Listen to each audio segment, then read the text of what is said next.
Hello, hello. Welcome to a special episode of I Like Art Podcast. My name is Sara Glupker, and thank you so much for being here today. Today, I have a special opportunity to have a friend and artist back on the show for the second time. And if you recall, maybe you listened back last summer to episode 37. Today, I have artist Jennifer Leo here, and I'm so excited to talk to her today. Before we get started, I'm going to read her bio. So, Jennifer Leo is a Canadian artist and designer from Toronto, Canada. She's an alumni of Ontario College of Art and Design. Jennifer has studied abroad in Florence, Italy, where she currently resides. The influence of Tuscan life and culture remains an integral part of her art, and she works effortlessly to share her experience and passions in the creative community and internationally. Her bold, colorful, and abstract works have become a staple of her artistic identity, and they take the viewer on an evocative journey of curiosity and awareness. And today we are here to talk about something a little bit different. And we're here to talk about Jennifer's creativity, not just in the world of creating art, which there's never a just, but not in the lens of her being a visual artist and a painter, but we're here to talk about writing. And I'm so excited to talk to you today, Jennifer, about that. So welcome to I Like Art Podcast, Jen. Thanks so much for being here for the second time. Hey, Sarah, I'm so glad to be back here with you. It's always a pleasure to talk, and I'm really excited about what our conversation is about today. Yes. Okay. I love this so much already because I think creativity is for everybody. And I also think it's so cool to talk about creativity with an artist outside of their professional, their main practice, I would say. I don't know. I think it's amazing when we celebrate all of our creative interests and our talents.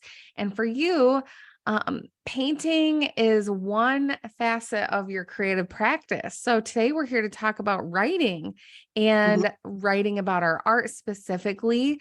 And whether you're a professional artist or you're someone who is interested in creating and needs to kind of process why we create and how we create and kind of do this archaeological dig of the meaning behind our creations and what we're doing. I think that this conversation is going to spark a lot of questions for people and kind of help them figure out more of those answers. And that is just such a cool way to learn more about ourselves and our work and all those things. So, like I said, we had the chance to talk back last summer in July with episode 37. So if anyone here wants to learn more about Jen or didn't hear that episode, I highly encourage you to go back and check that out because we had a chance to talk about your whole backstory and your visual art specifically. And that was so cool. So if you haven't checked that out, go back. I will have the link to that in the show notes.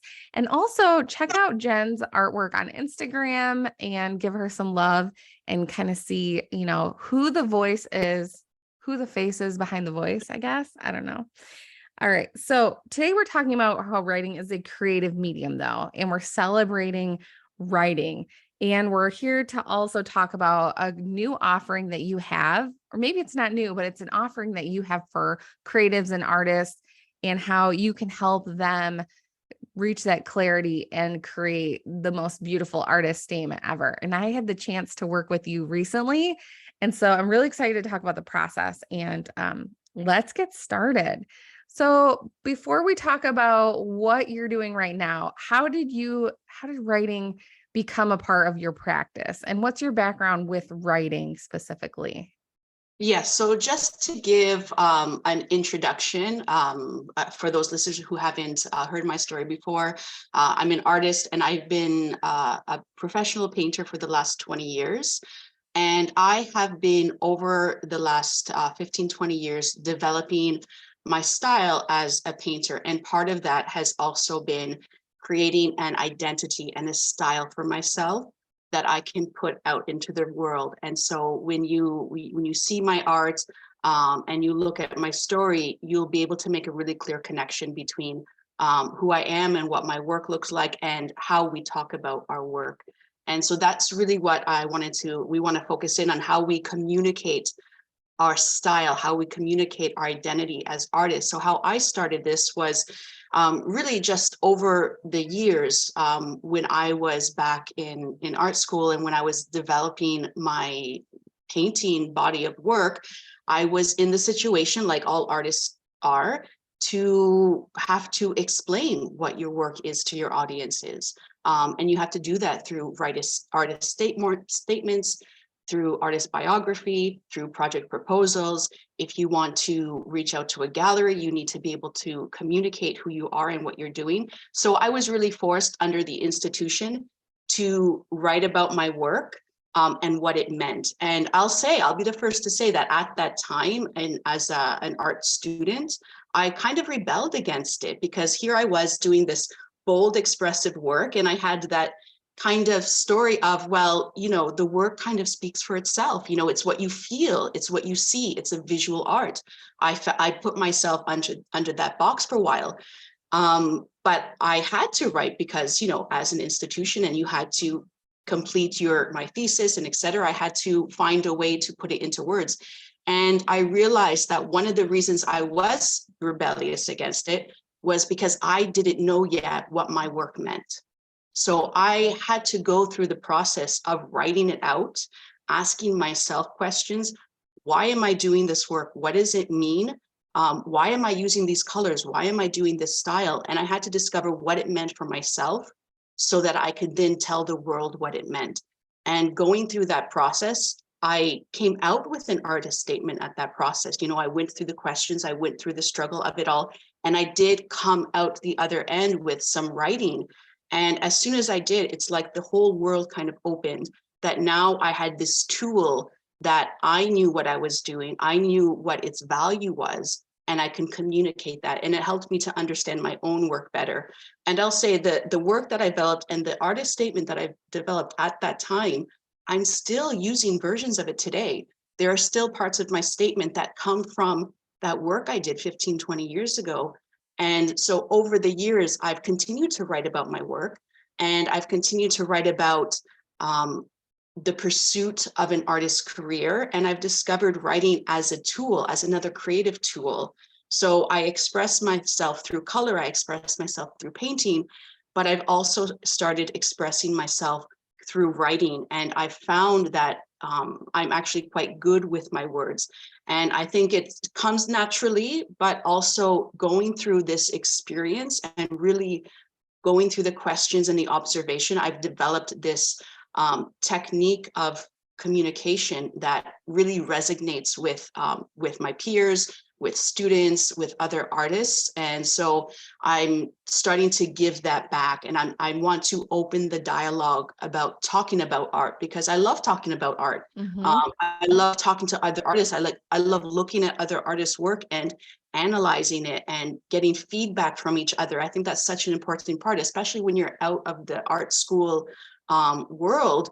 You need your colleagues and your peers to bounce ideas off of each other and develop your ideas. I think it's such an important part of the artist practice. So that's how I kind of developed and got into the writing. And now I'm starting to make those connections with other artists, hoping that we can get the conversation going. Yes. Ooh, so many good things that you just said in there. And I really appreciate you talking about your background, and I can so relate to the art school piece of it, because I went to art school and we had to learn how to write an artist statement. And we had a class at the end. We actually took a class called Writing About Art, and a lot of that course was focused on writing the artist statement. And I think when you're in a classroom setting like that and they're talking to a whole room of people, it's harder to go through that process because it's such a personal thing. And there's so much excavating that needs to happen. And like you said, you journaled about it and you answered the questions, and there's a lot to it. So having somebody help is huge, in my opinion, because it's hard to do it in a group like that. And I also think it's hard to do it on your own. It's nice to have that support. And what would you say about the parallels of the writing process with the parallels of the creation process? Because to me, when I'm making a painting, I'm really excited at first, and then I'm going through the messy middle. I talk about that a lot on the show. The messy middle where I feel like this is terrible. You're not good at that. And then at the end, you kind of pull it all together. So for me, the writing process, because I've had to write artist statements many times, I Mhm. feel like it's so similar, but I get to that messy middle part and I don't have the confidence to necessarily complete it or pull it all together. Or maybe I don't have those tools yet to really kind of edit it down in a way that Mhm. makes it, next level. What do you think about that? What do you think about those parallels and how writing and visual art are similar? I don't know if you have Well, anything about yeah, that. well, actually, first of all, you used a really great word. You said excavating, and that's exactly kind of what it's like. You have to sort of like get to the heart of what is there. And I would say just between writing and creating art, for me, painting, but it could be creating art in whatever your medium is, you never really want to force it. So if you, for example, if you have a painting that you're working on and you said that messy middle stage that you're not sure what it is, you want it to come naturally. And I would say that's the same with writing. Sometimes we'll sit down with a blank sheet of paper and say, okay, let me just start writing. But we haven't developed the tools and the content that we need, the knowledge we need to get those words out. So I think reflection is a big part of it. So asking yourself these questions, looking at what you're doing, and making lists and brainstorming and collecting all that information about what it is that you're doing. And you need a body of work to be able to do that. So if we're talking specifically writing about art, we have to look at the art. You have to just look at it and try to reminisce about the feelings that you had or even the struggles that you were going through. So I think the creative process of writing is quite similar to painting because you're going through all of those sort of conflicting stages. But the key is to really slow it down, break back all the layers, go back to the heart of what you're doing, and let those things start to come out naturally. And I think that's kind of part of the process of us talking together. And when I'm talking to other artists, just taking off all of that extra stuff that's blocking us from seeing, because that's what it's about, seeing and listening. And then we can start to build it up again and face that blank canvas or that blank piece of paper that we need to build on. Yes. Oh, I love that. You do such a great job of explaining it. I don't know.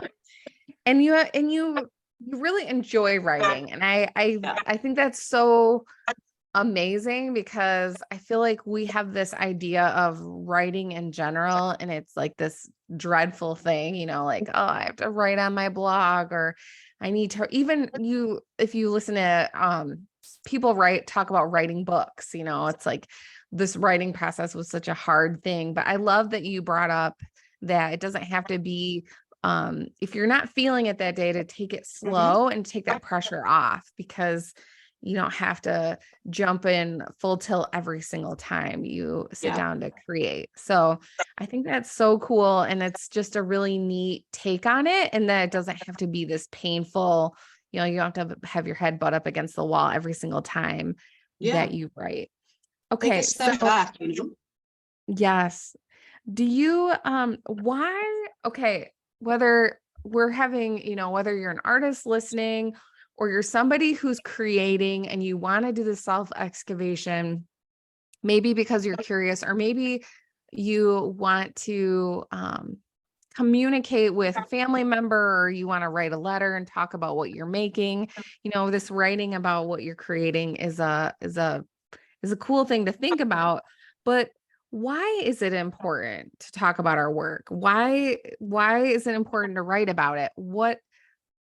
You talked about applying for opportunities such as, exhibitions and whatnot, but bigger picture, why is it so important? And I'll give you my answer after you give me your answer. Okay.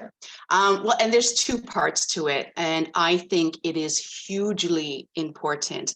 And let's just take the writing out of the equation for a second and just focus on communicating. So if you want to enter the world, especially as a professional, or if you want to share your work with the world, there is that part of communication. And it's not just for the audience, it's also for yourself.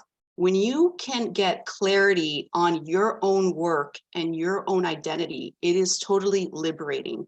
When you can theorize in your own mind what you do and why you do it and why it's valuable to you, that just opens up a whole world for you. It helps you with your confidence. It helps you with your creativity.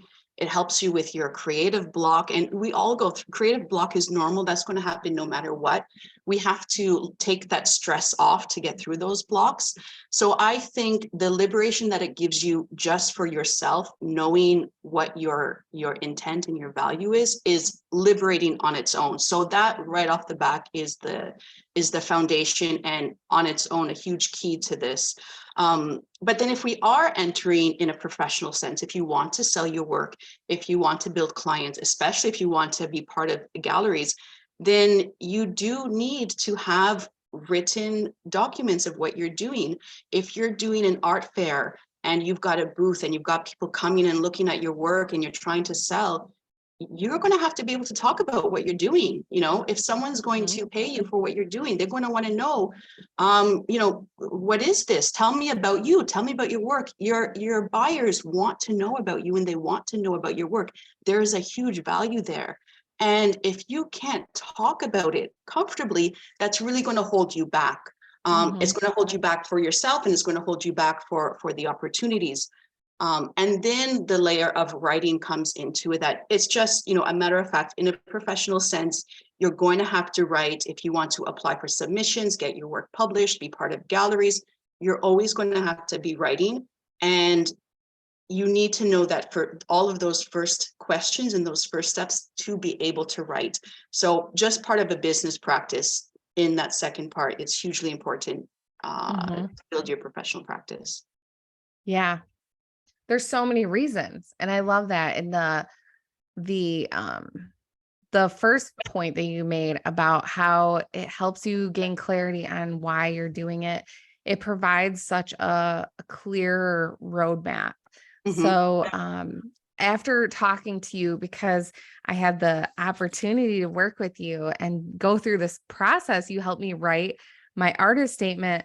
I was so excited and fired up and energized after our session. And I felt like there were so many aha light bulb moments for me. And because even I think there's some motivation, or there's reasons why we feel motivated to create, and subject matter. So as an example, I really love flowers, and I have been on this kick of painting lots of flowers and floral paintings. And, for a while it was like, I just really enjoy the beauty of it. And you kept asking me why. And then we just kept going deeper and deeper and deeper, and got to a point where I was talking to you about my great grandmother and how she had this flower field where she planted flowers and gave them to people. And there was a deeper connection there to my past family member whom I've never met before. But there were all these other layers to the flowers. And this flower reminds me of this person in my family. And this flower reminds me of this person.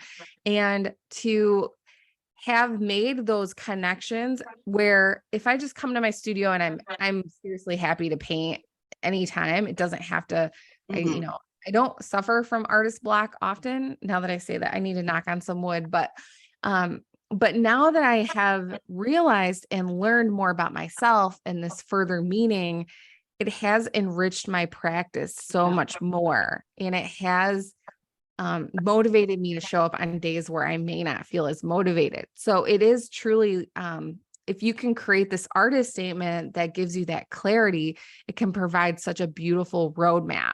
So for me, it depends on your goals. Maybe you want to create and you don't care about getting that museum opportunity or that juried exhibition or that solo show, but you want to create this will, when you have it down on paper, it's like a mission statement, right? It's something that you can read, that you can hang on to, and it can reignite that spark if you ever feel like your spark needs a little bit more that day. So I love your answer. And okay, say you're an artist or a creative person, and because I have a broad audience, I have people that maybe want to create an artist statement or do that excavation to kind of figure out more why they feel motivated to learn how to crochet, as an example. Okay, so you have that group. Now you have the group of artists who, it's like that inner rebel. I want to apply for shows and my artist statement is not good. And they are now realizing that, the key to a lot of these opportunities is having that professional piece of writing that they can use for applications. What I want to say, there's a part of me, when I think about writing an artist statement, I immediately want to go take a nap and not do it. In I fact, hear you. in fact, I even want to say that, even for us to go through it, I felt there's resistance there, right? There's this resistance to the process. Yeah. So, if anyone out there is feeling that, what are some steps that they can take maybe on their own? But then I also want to encourage them to work with you or with somebody. I think working with you you actually made it fun somehow. We had a lot of fun. You're very personable and you do such a great job of, taking away any kind of level of, I sent you my artist statement and I was so embarrassed. I was like, Jen, I really don't want you to read this. It's terrible. And, but you did such a beautiful job of, saying, well, actually you have some really good things here that we're going to keep and we're going to move forward and, explain more about this. So how do we overcome the resistance? How, we have this resistance. We know we have to do it. It's like a homework assignment and you're not in school. How do you get over that hump, Jen? So there's a few things that you can already do on your own. And before I dive into the answer, I just want to say that, the conversations that we've had and the conversations we've had with, our other peers, our other artist friends, they're in their own so fulfilling. I love talking to other artists. And I think it's a really big passion for me when you have an outsider to kind of come in and just talk, even in a friendly way. And that's kind of how you and I got to working together. We had so many conversations just one-on-one as friends and peers, that, we then started saying, well, let's actually start to work together. Let's go a little bit more deeply on this because, you saw that flow conversation happening really nicely. And so, I love working with artists and talking to them. And I get a lot of benefits and satisfaction out of that whole process, that community building that we get from it. But as you're talking about the resistance, so what are the first steps you can do? I always say, just ask yourself some basic questions and look at what you're doing. Don't try to write anything necessarily. Just look at your work. What are you painting? What are the subjects that you're painting? What are the colors that you're using? One thing I always use for my students is analyzing the elements and the principles of art. Go back to the basics. What kind of line are you using? Are you using high contrast, low contrast? Are you painting nature, figures? What do the figures look like?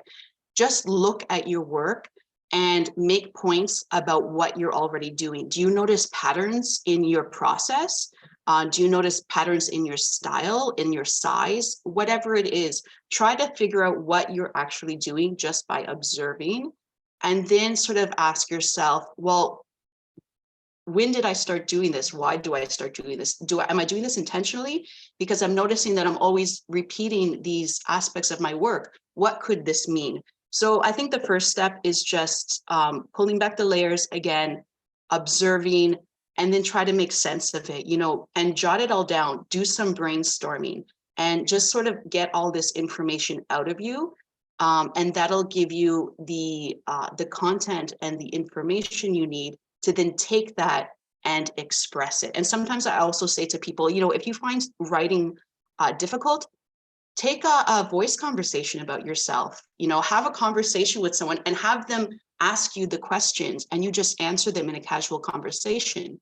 If I were to ask you right now, Sarah, I noticed that you have a lot of pastel colors in your artwork. What is it about pastel colors that's really drawing you to this? What happens when you try to answer that question? Those are your answers that you want to put into your writing. So try to take off the stress of the writing part of it and just get to answering the questions. Ask yourself the questions and answer them out loud, and then listen back to what you're saying. And I do that a lot with artists. We're just having fun conversations, we're just talking back and forth. And then the artists are giving me these great phrases, these great sentences. I'm like, all of this info is coming from you. I'm just capturing it and helping you put it down. So you get the content. You gather the content and then you pull it together to create the statement. And you make it sound so easy, but I know for me, I want to paint a picture about it. I don't know if I want to write about it necessarily. Well, let me just say, so I make it sound easy because I've been doing this for 20 years. I've been practicing. It's just like, if you start painting, you're not going to go out and paint, Botticelli right away. You gotta practice. You gotta paint a lot to get better. You got to sculpt a lot to get better. If you're a photographer, you got to take 1,000 photos.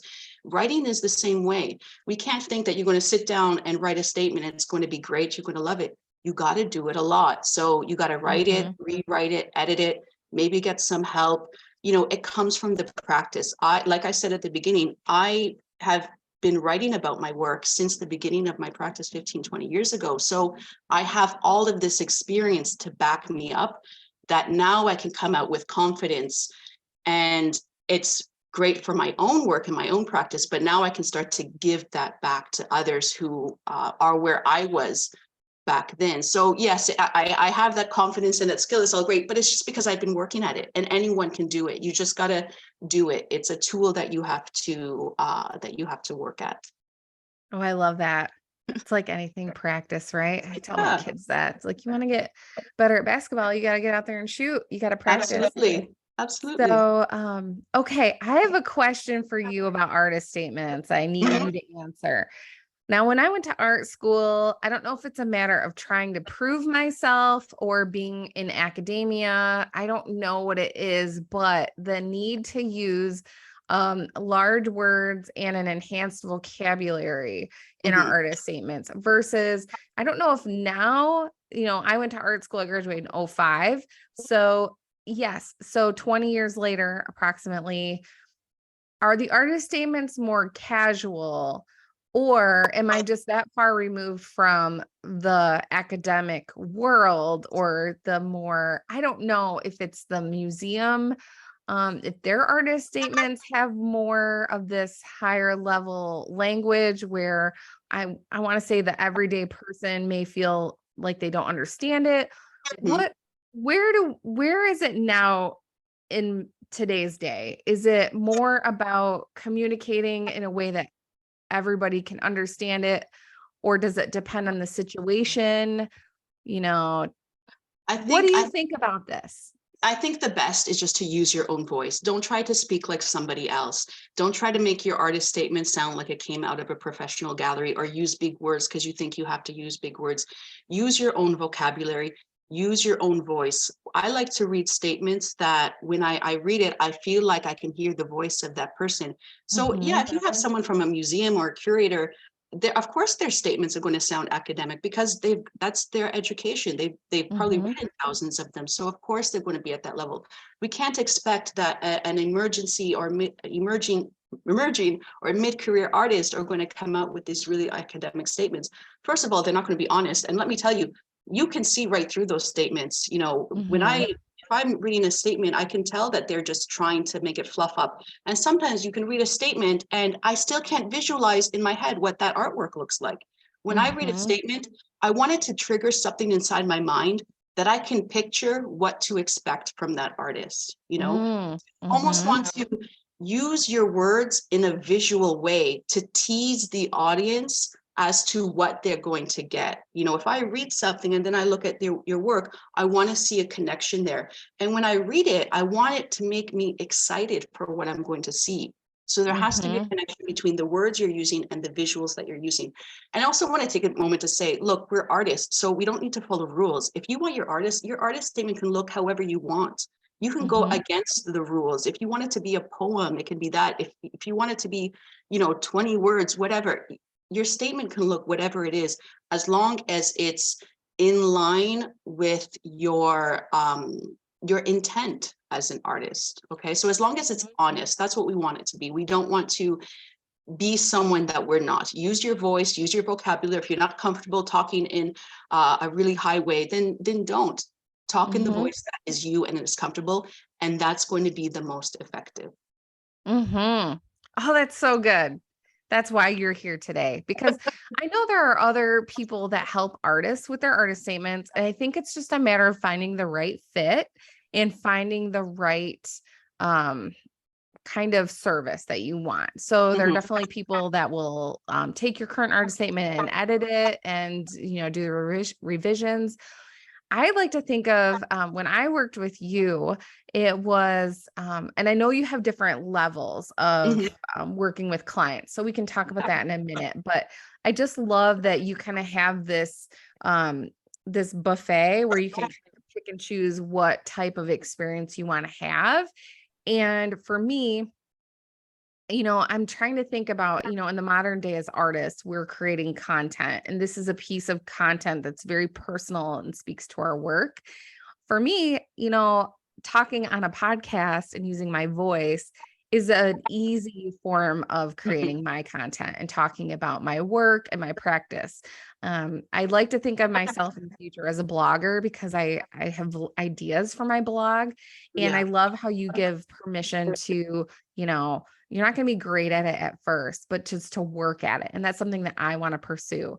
But in the short term for me, as far as a need, I needed to have my artist statement and I wanted to have it at a higher level.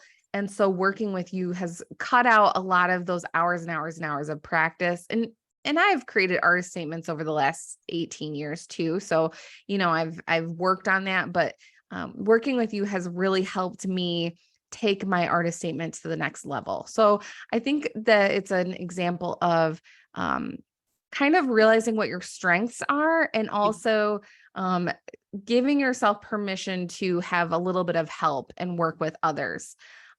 Before we go through the process, I would like your take on, because everybody's talking about AI these days and Chat GPT and all of that. So what is your take on that? Because I think, there's definitely time and a place to use AI. And, if you're drafting something, you can have your speaking points and it can pull together. But what's your thought about doing something like that for this process versus working with a person? I have my opinions about it, but I'd love to hear your take on it too.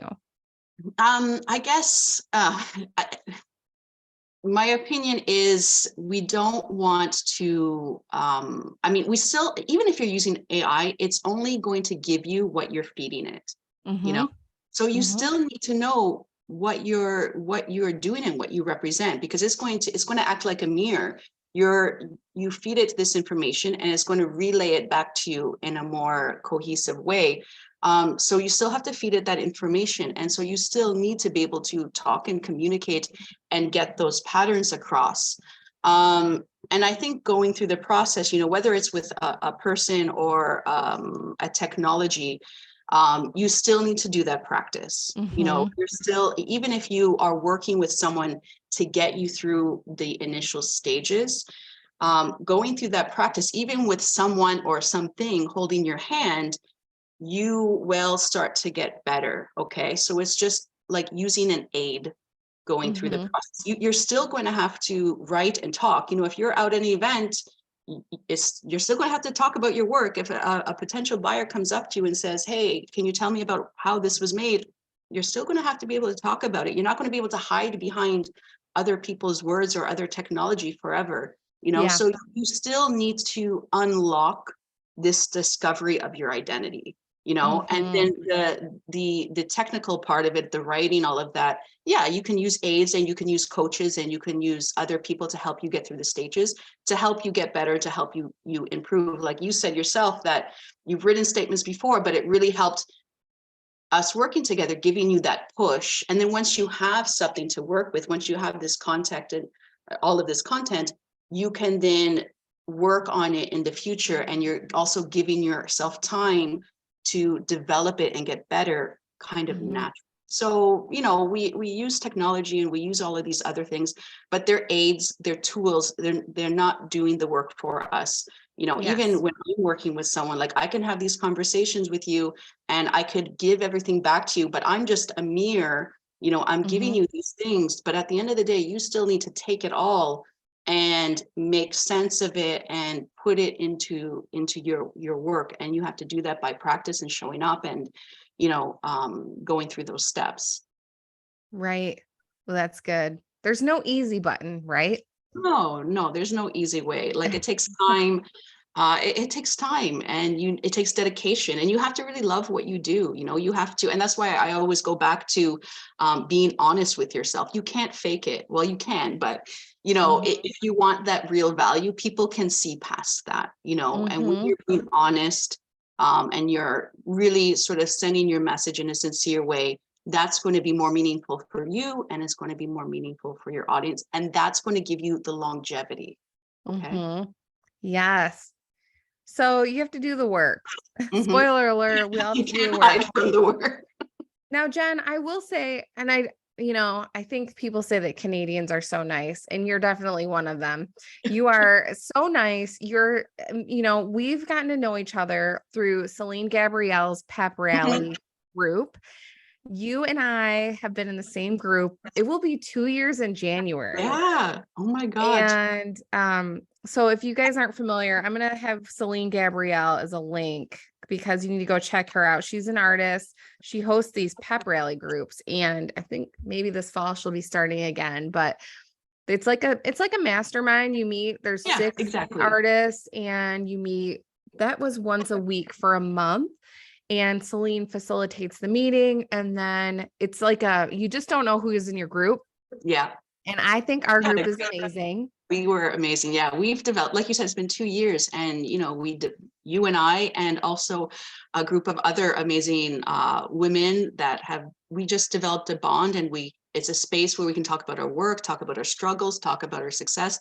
And that's so important for artists, having people to get feedback from who know what you're going through and having those conversations. So I'm so happy that we've been able to develop those conversations and those friendships over the last couple of years. I know. And we're going to get together. We're trying to figure out like where would we meet? Because there's a couple in Canada. You're in Italy. We have one in India. Actually, 2 are in India, and a couple in the US. And so it's like, where is the middle point? Where do we even start? I know. I think Italy would be great. I think we should all meet where you are. You're and all here. I will say though, getting to know you over the years, you are so good at communicating about art and helping. I feel like you're such a great voice in this group, helping us kind of look at things from a different angle, or talk about our work in a different way. I feel like you have such a gift with words and pulling the pieces together and communicating that. So I will vouch that, and you do such a good job of because I was very nervous, honestly, meeting with you, even talking about like pulling this artist statement together and talking about my work and sharing and answering your questions. And I feel like you do such a great job of putting someone at ease and saying, we're gonna do this together. And what do you think about this? Why, keep digging and helping with the excavation process. And I have so many things that came out of it. Do we want to talk about the process? If someone wants to work with you, how does that look? How, we could talk about when we worked on it together, or if you want to talk about it from another viewpoint, that's fine too. But yeah, well, thank you for what you said, and I really tried to come at this from an unbiased perspective. Like, I really come at it with an open mind, and like I said, I have a passion for it. I love looking at artists' work, and I love observing it and making sense of it, and having that extra person from the outside looking in. I'm just sort of collecting all this information, and I'm able to relay it back to you. So I love it. And so what you can expect working with someone from me, there's a couple of different stages to it. So initially it's about consultations. So we're meeting each other. I'm looking at your work, I'm getting to know you, and we're just sort of excavating all of that stuff. And for you and for some of the other artists that I've worked with, like you and I have known each other for a couple of years now. So even for us going into it, I already had a really clear idea of your identity. And so talking about it a little bit more deeply one-on-one, I kind of just was able to verify all of those things. So you already had everything that we needed. It was just a matter about getting it out. So part of it is that getting to know each other, getting to know your work, observation and analysis. That's a huge part of the first step. And we do that together, and I help guide you through that process. So I'm forcing not just those questions on you, but I'm observing, and I'm helping you to observe, and I'm helping you to see. Okay, so I can see all these things, and I'm helping to open the windows so that you can see what I'm seeing. And then we start to make sense of it all. So we go through these conversations to get all of this content, and then I sort of put it together in a pretty little package, and I'll give that back to you so that you have some registered content about these conversations that you can start to take and develop your confidence and develop your writing as you need it. I do also offer full writing packages. So if you need help editing your artist statement, rewriting it, writing an artist statement that you've never done before, I have the next step, which is actually taking our content and our consultations and providing you with a written statement that you can use as the first step into using as part of your professional toolkit, basically. And you can use that on your website. You can use that to apply to anything that you need. I think I've got it structured up to 350 words. So that's sort of the whole package where we'll talk together. You'll get a content package, and then I'll write for you a statement based on our meeting. Oh, it's so good. And I will say that I think you're an above and beyond kind of person. I love that. And the content page that you gave me, I don't have it printed in color, but if you're watching on our YouTube channel, it's really awesome. And it has just broken down so clearly and specifically subject and meaning of my work, mission and intent, tools and style, viewer and message. And these are bullet points that you provided me from our conversation.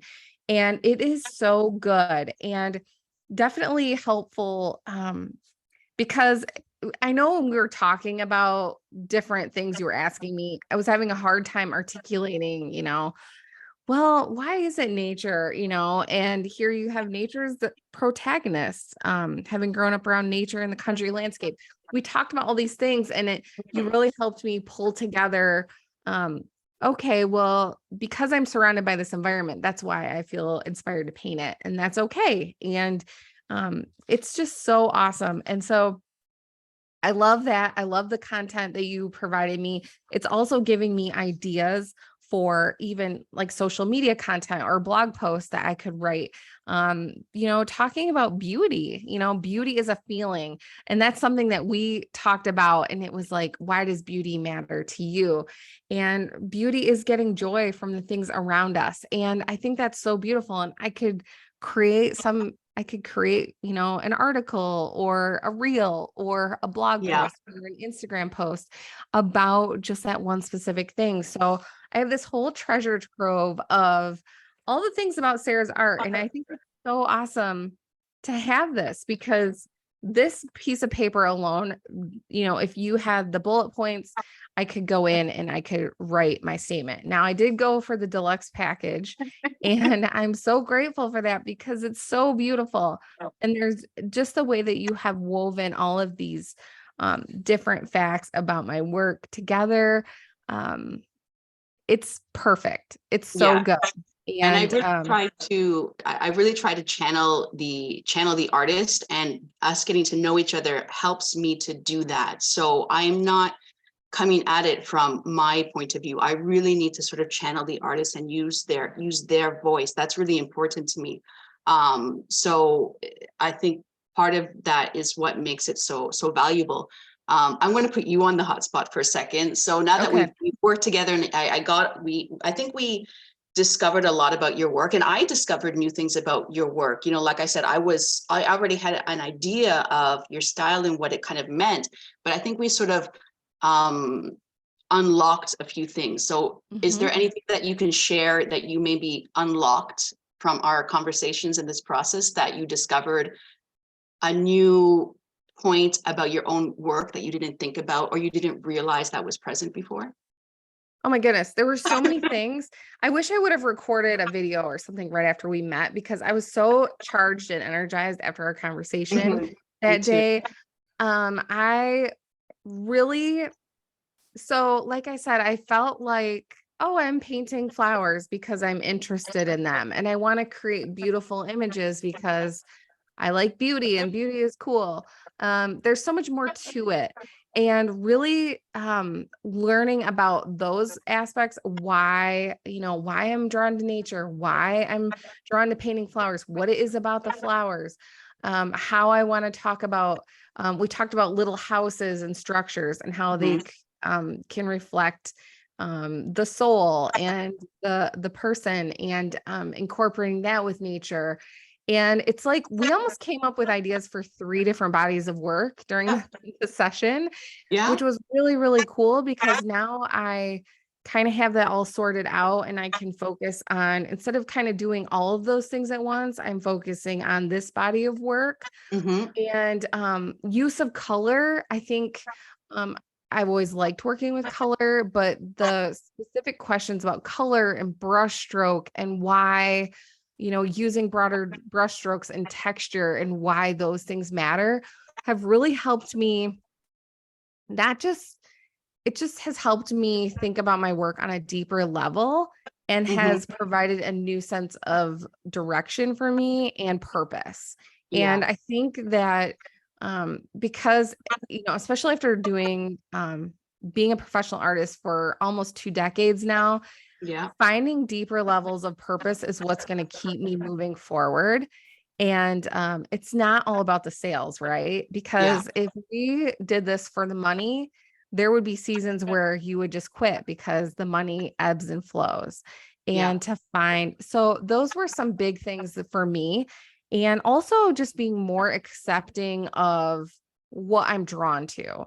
I think that you did such a great job of just saying, it's okay to want to create images that are beautiful. Let's talk about beauty. It doesn't have to be just this superficial, because it's appealing to the eye. What is it about beauty that you want to talk about with your work, and why is beauty important? And it was like, oh man, nobody has ever asked me that question before. That was kind of a light bulb moment even for me, because I didn't go into it thinking that we were going to talk about, this concept of beauty. I mean, it's such a huge umbrella, but we really kind of honed in on it and made those connections between your idea and perception of beauty and what you use, that being nature, as a representation of it in your work. And we really kind of got deep about it. And that I found that really exciting.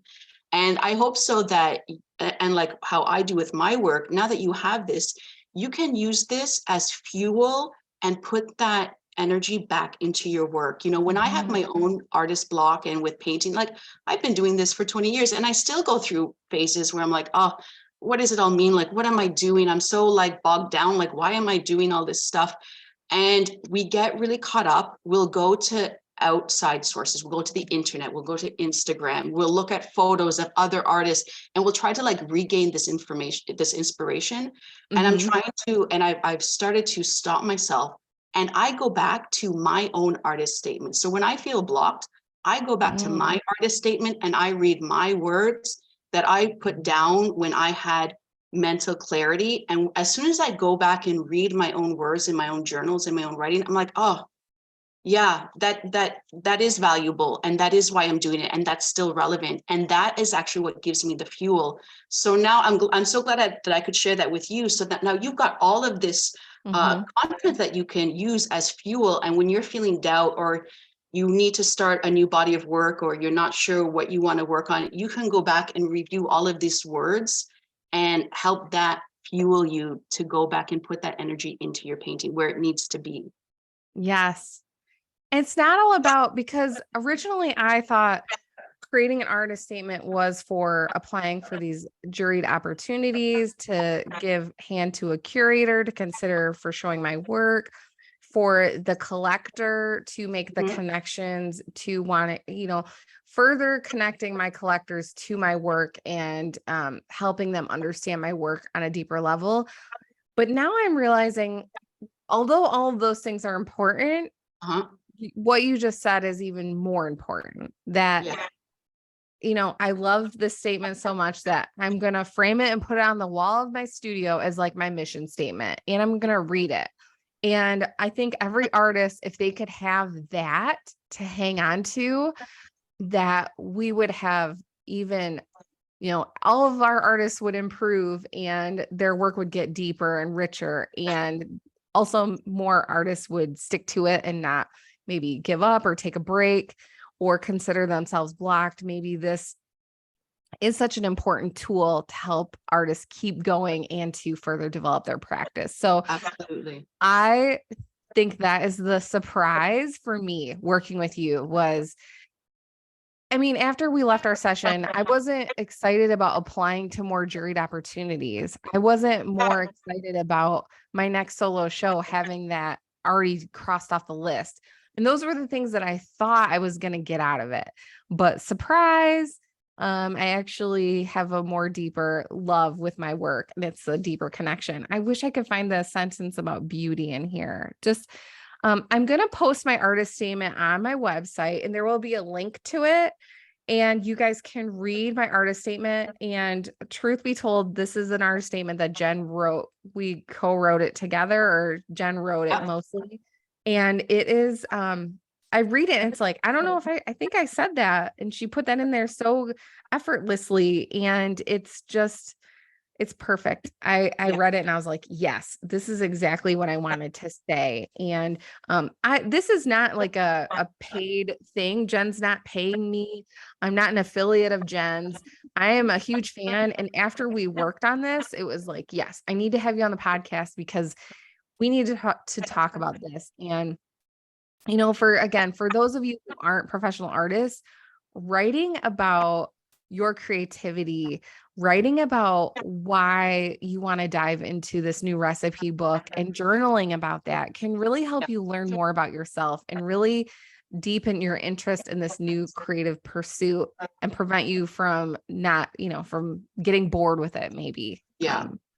Yes. And we get a lot of, there's so much out there, and, there's such a huge upcoming of people getting into art and using art as therapy and a practice. And that's great. And we see a lot about, what is your style? How do you make a style? What is my style as an artist? And I think we get too bogged down by that. So yes, it's important, but it's really about understanding ourselves as an identity and discovering our identity as an artist, and getting that spark, like you talked about, that kind of spark that you get now putting into your work. I think that's important to just help get our understanding of who we are, and you need that to keep going through that. And once you have that, all of the other stuff can start to fall into place.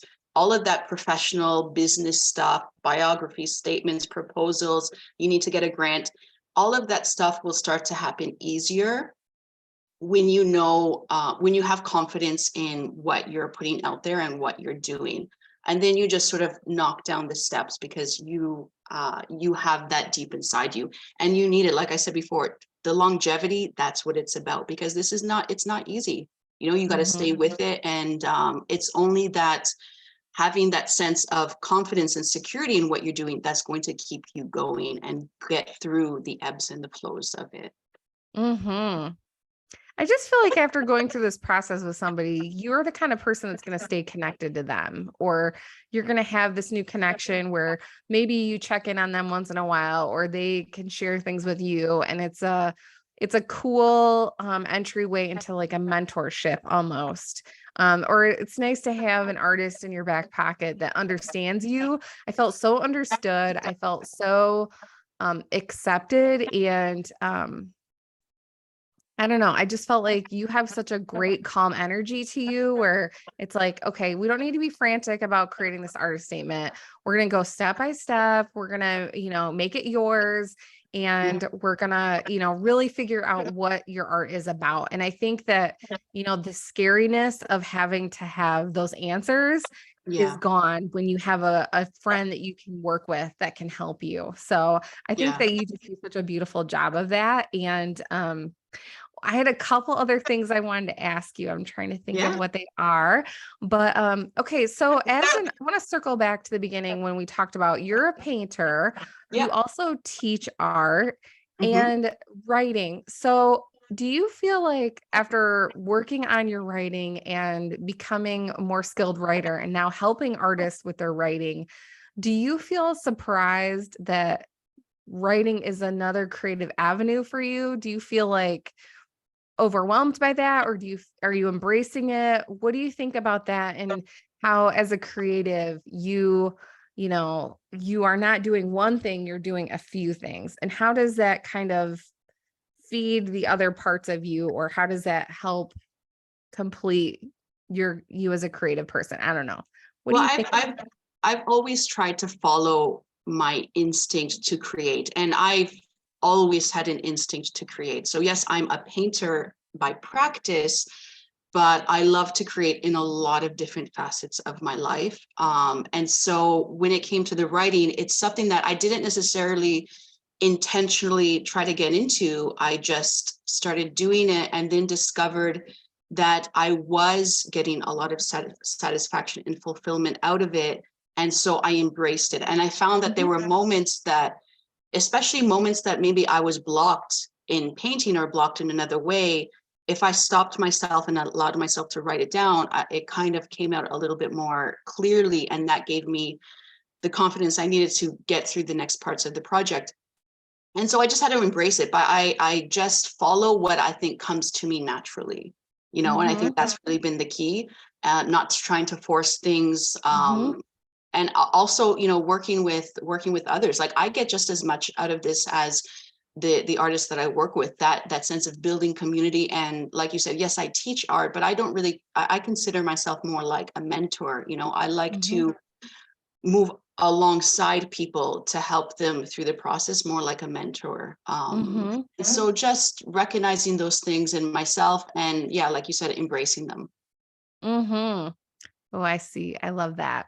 And yes, you do have this mentorship. I've said to you before, you need to coach artists because you do such a great job of supporting and being a good listener, but also having really, really great different frames of reference, looking at things from different angles, and also suggestions. And have you tried this? I know in our mastermind group, you are such a just a huge contributor to that, where you really help kind of, it's like if someone has a problem, it's like, I love your take on things. And I think that you have so much wisdom to share.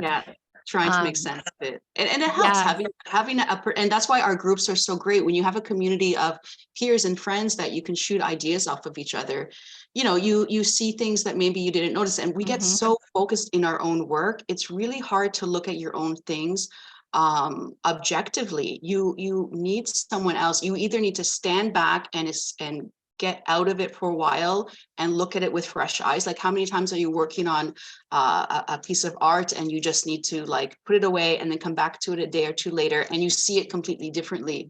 You know, having those different points of views are really helpful. So these, you know, conversations we have with each other is, you know, giving that, letting being able to look at it objectively. And I think that's helped all of us. Mm-hmm.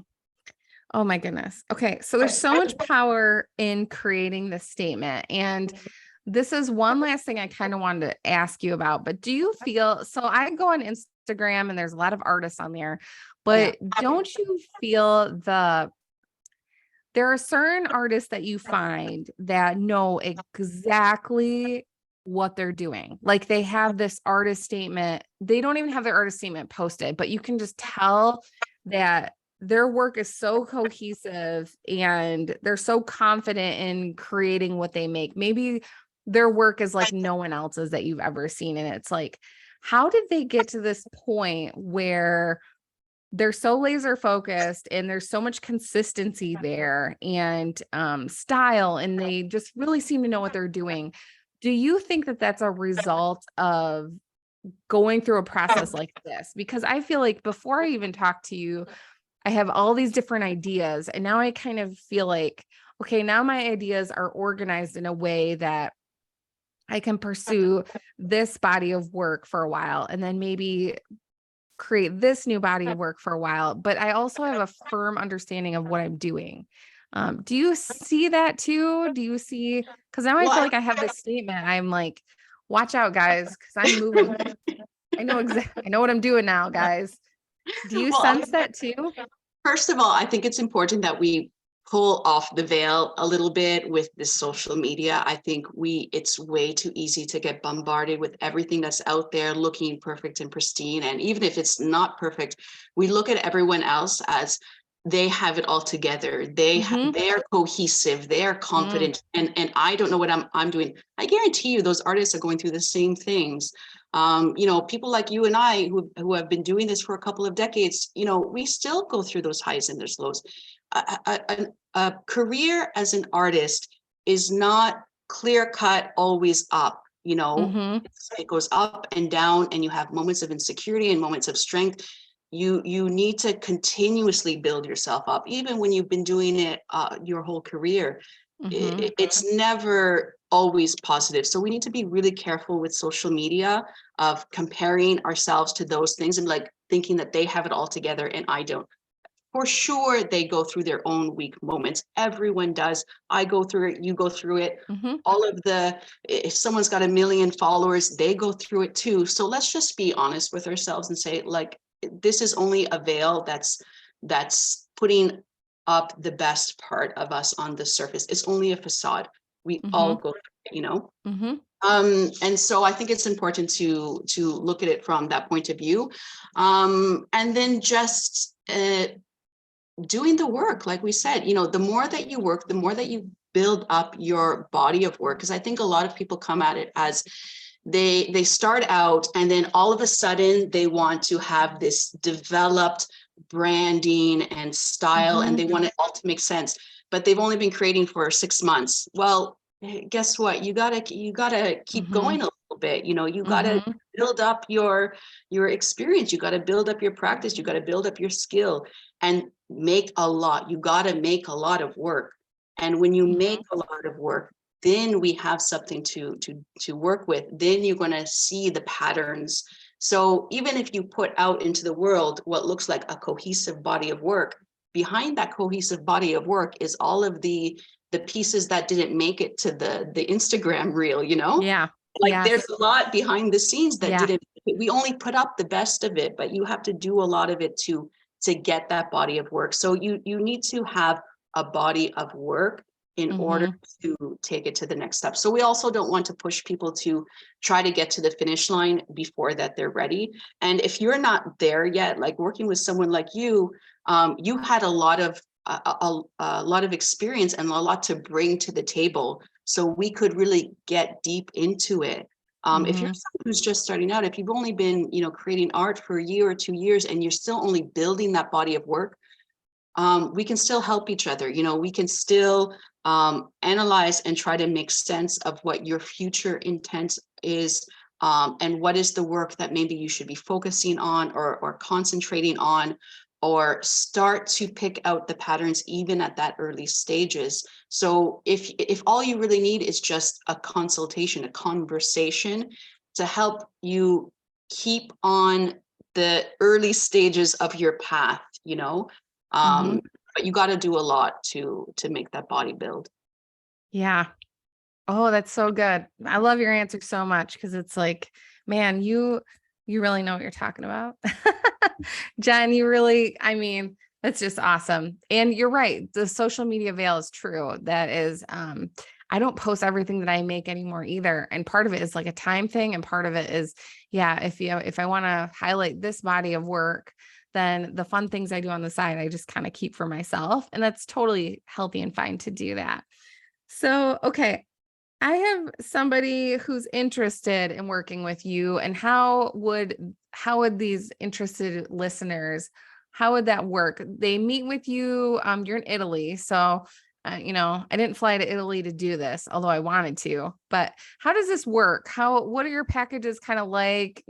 Describe what you're offering here for my listeners. Yeah, so we get to, everything is done remotely. Obviously, our consultations and our conversations happen virtually through meetings online. Mhm. And you can find me very easily at my website, jenleostudio.com. So that is my all-encompassing artist website. And there you will find links to services that I offer. That will also link you back to my Instagram. My Instagram is jenleo_artflow. And then from there, first of all, you can just contact me if you have a question or you want to know a little bit more about it. Message me on social or send me an email if you have a question about what's going on. Feel free to write me anytime. But if you're ready to sort of jump in and book and get involved in those packages, all the services are laid out and described on my website. Okay. And the link to your website will be in the show notes. And do you have a special coupon code? Did we talk about that? Yes, so For your listeners will get a 10% off discount on any of the services or packages, and you can link those discount codes up with your audience for sure. I'd be happy to offer that. Awesome. Oh, that's so nice. Thank you so much. And so I'll have the coupon code in the show notes, and go check out Jen. And I just feel like you're so supportive and so articulate, and you did a fabulous job. It was wonderful working with you. Somehow you made it fun. It's like, I felt like, writing your artist statement. It's like, do I want to go to the dentist today or do I want to write my artist statement? I like going to the dentist, but my teeth always feel so clean afterward. And I felt so energized after meeting with you. I think it's just a matter of getting a date on the calendar and doing the thing. And were so patient and just generous with your time. And I know for me at this point in my career, I could keep working on my artist statement on my own, but I'm also a mom of 3 kids. I'm, very busy. I would much rather be painting, quite honestly, than doing a lot of the technology stuff. And if I can pay somebody and have it done, sometimes it's just an efficiency thing for me. It's like, I can work on this for 2 months, or I can have this meeting and we can hash it out. And then I can have some help, and then I can work on the things that I'm truly better at working on, like creating my art or recording podcast episodes, etc. So I'm a firm believer in asking for help and also working in your zone of genius. So if you feel like you don't want to write your artist statement, I would give you the gold star, Jen. I think that, it's just been fun. And now I have all these different things that I didn't even think I would. It's like I gained way more than I even thought I would. So I have all of these notes, and I have just the confidence, and you cannot put a price on confidence. Honestly, that's a big deal. So I'm just so glad to talk to you. I think it's just always such a pleasure to talk to you, Jen. and to hear your take on things. And you just, I don't know, you just put the smile on my face, and you're just so fun to talk to. So I know my listeners are just going to love this episode so much. And thank you so much for your time today. Thanks for being here. And thanks for all of your help with my artist statement. I'm going to be having just such a great time not writing my artist statement. You're going to have time to make your art. And now I just feel slightly dangerous. Like I have this whole new thing where I not only have a statement, but I have ideas, I have direction, I have more purpose. And you cannot put a price on that either. So thank you so much for that. And I would love to work with you some more in the future. I just think that this is just such a beautiful thing that you have going. So Yeah. I wish you all the best. And I hope everyone just really enjoyed our conversation today. And of course, I have to thank you, Sarah, too, because you've been such a supporter, and you're such a supporter too with your podcast and all of the messages you get through. And you really helped me to push in this direction, and giving the opportunity and the platform to highlight. And I think so that you are really deserving of a lot of credit in your sincere intent to bring joy and get people to use creativity in a positive way. And I think you give so much back to your listeners, giving this platform to talk about work and talk about art, and inspiring people to find that fire within themselves. So thanks for having me on again, so that we can get our own ideas back and forth, and hopefully inspire also your listeners. Yes. Yes. And thank you for making writing sound fun. It's like, I need to get back. I actually have ideas for books, and it's just a matter of that encouragement of, you're not going to be great at it at first, but you can just keep practicing. And I think that's just it's not fun. And, we all want the magic pill. We all want to just get the easy button. And I think doing the work, getting to that point, but I just love that encouragement so much. And so we'll see what happens next. So thank you so much. We'll have to have you back on the podcast again another time. And I can't wait. I can't wait to read more good artist statements. I've, had the privilege to curate some art exhibitions, and I've read a lot of artist statements. So I think, the world needs more clear, concise, and easy to read, and more heartfelt artist statements. So I know that you're going to really help some artists out with that. So thank you so much. And thanks everyone for tuning into today's episode. I hope you loved it. And I will be back in your ear next week with another episode of I Like Art. So thanks again, Jen. I hope you have a beautiful day. And thanks everyone for listening today. Talk to you soon. Sarah. Bye. Ciao. Ciao.